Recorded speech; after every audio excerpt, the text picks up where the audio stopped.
HS 2.6. Now, if you recall correctly from my previous video, I mentioned that the parietal cells, not only do they produce acid, but they also produce intrinsic factor. So let's have a closer look at why that is and what's that for.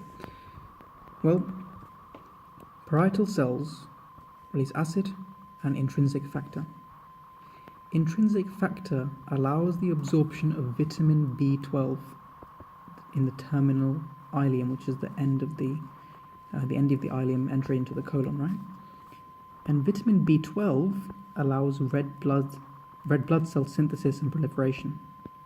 So essentially, parietal cells are necessary for red blood cell synthesis.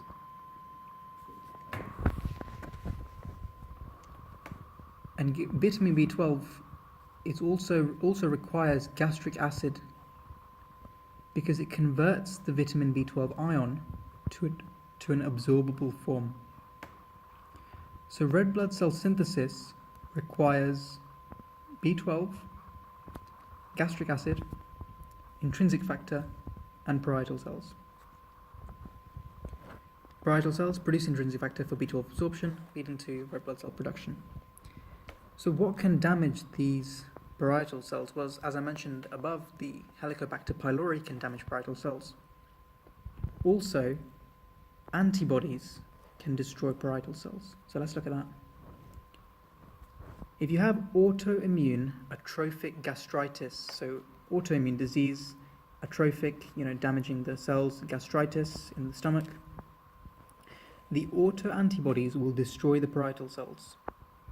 So you'll get a loss of this intrinsic factor, you'll get less B12 absorption, and therefore less red blood cell production, which is pernicious anemia, and you'll get larger red blood cells. So they'll be big, but they won't be splitting up to make the more red blood cells. There'll be larger red blood cells. This is megaloblastic anemia. So a loss of intrinsic factor from parietal cells causes pernicious and megaloblastic anemia. Finally,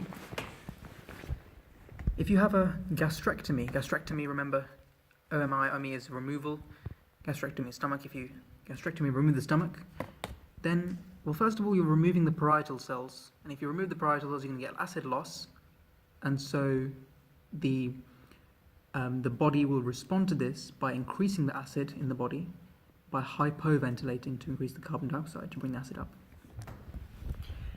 And if you remove the parietal cells, you also get a loss of intrinsic factor, leading to pernicious anemia.